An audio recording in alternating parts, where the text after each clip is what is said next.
నేను వస్తాను ఎక్కడ అభివృద్ధి జరిగిందని సూటిగా మిమ్మల్ని అడుగుతున్నాను. చూపించడానికి మేము ఎప్పుడు సిద్ధమైన ఆయన నేను ఆల్రెడీ చెప్పడం జరిగింది. ఆమె కేవలం పక్క రాష్ట్రం నుంచి వచ్చి ఇప్పుడు వచ్చి అభివృద్ధి జరగలేదు అంటుంది.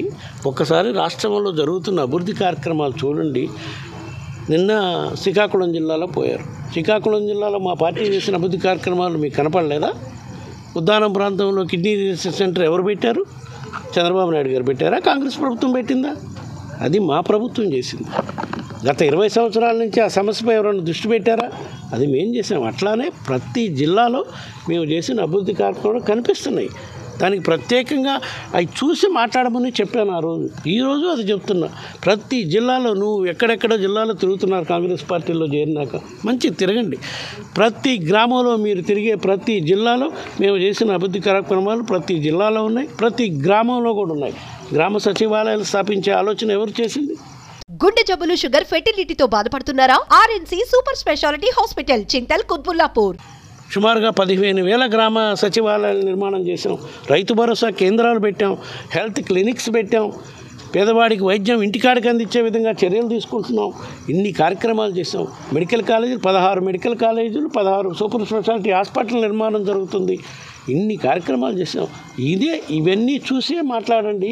చూడకుండా ఎందుకు మా ప్రభుత్వంపై ఇది చేస్తున్నారని చెప్పడం జరిగింది ఆ రోజు. ఇప్పటికే దానికి కట్టుబడి ఉన్నాం మేము. చూడండి, మీరు జిల్లాలో తిరుగుతున్నారు. ఏ జిల్లాలో ఏ ప్రాంతంలో ఏ అభివృద్ధి కార్యక్రమాలు చేశాము అన్నీ కనపడుతున్నాయి. మీరు ఒక పోలవరము, ఒక రాజధాని నిర్మాణం చేయడానికి మన దగ్గర నిధులు ఉన్నాయా? ఏ నిధులు ఇచ్చిన రాజధాని నిర్మాణం చేయడానికి నిధులు ఇచ్చిన కేంద్ర ప్రభుత్వం అధికారంలో ఉన్న చంద్రబాబు నాయుడు ఎందుకు రాజధాని నిర్మాణం చేయకుండా కేవలం రాజధాని గ్రాఫిక్స్లో చూపిస్తున్నాడు? అడగండి ఆయన్ని. సో ఇప్పుడు మన ప్రాధాన్యతలు అభివృద్ధి కార్యక్రమాలు చేసి ప్రజలకి ముందుగా ఆదాయ వనరులు పెంచితే ప్రజలకు మెరుగ్గా సంక్షేమ కార్యక్రమాలు చేయొచ్చు, ప్రజలు అన్ని ప్రాంతాలని సమానంగా అభివృద్ధి చేయొచ్చు అనే దృష్టిపై మా ప్రభుత్వం ఉంది. అదేవిధంగా పోలవరం ప్రాజెక్టు అంటున్నారు. ఆమె ఈ రెండే మాట్లాడుతున్నారు, పోలవరం, రాజధాని. కొత్త రాజధానులు కట్టించే నిధులు మన దగ్గర లేవు కాబట్టి అన్ని విధాలా డెవలప్ అయి ఉన్న విశాఖ నగరాన్ని రాజధాని చేసుకుందామని మా ప్రభుత్వం సంకల్పించింది.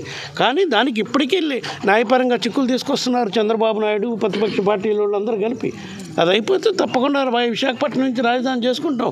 ఒక్క పైసా పెట్టుబడి పెట్టకుండా, ఖర్చు చేయకుండా రాజధాని ఇక్కడ నిర్మాణం చేసుకొని ఉండే ఆఫీసులతో ఇక్కడి నుంచి కార్యక్రమాలు నడిపే కార్యక్రమం చేయొచ్చు అనేది మా ఆలోచన. సార్, బయటికి కనబడకుండా వ్యూహాత్మక పొత్తుతో బీజేపీతో వైసీపీ కుమ్మక్కు రాజకీయాలు చేస్తోందన్నారు షర్మిల. మాట్లాడడానికి సరిపోద్దమ్మా. మేము బీజేపీ పార్టీకి ఎప్పుడు అవసరమైతే అప్పుడు పార్లమెంటు సంబంధించినంత వరకు ప్రభుత్వానికి మేలు జరిగే కార్యక్రమాలకు మాత్రమే మేము మద్దతు ఇస్తున్నాం. మిగతా విషయాల్లో బీజేపీతో మేము ఇక్కడ పోరాటం చేస్తున్నాం. తెలుగుదేశంతో ఎట్లా పోరాటం చేస్తున్నాం, బీజేపీతో పార్టీతో కూడా పోరాటం చేస్తున్నాం. వాళ్ళు మమ్మల్ని ఇక్కడికి వచ్చి బీజేపీ వాళ్ళు అన్ని స్కాములు చేస్తున్నారు, వైఎస్ఆర్ కాంగ్రెస్ పార్టీ వాళ్ళని రోజు తిడతానే ఉన్నారు. ఇది మా ప్రధాన ప్రతిపక్షం. మేము వాళ్ళతో పోరాటం చేస్తున్నాం. మేము వాళ్ళతో కలిసిపోతామమ్మా. ఎందుకు స్టీల్ ప్లాంట్ గురించి అడగలేకపోతున్నారు సీఎం? పార్లమెంట్లో మా ఎన్ని సందర్భాల్లో స్టీల్ ప్లాంట్ ప్రైవేటీకరణపై మా పార్లమెంట్ సభ్యులు మాట్లాడలేదు? ఎన్నిసార్లు మేము ఇక్కడ వాళ్ళ దీక్ష శిబిరానికి వెళ్ళి వాళ్ళకి మద్దతు తెలపలేదు?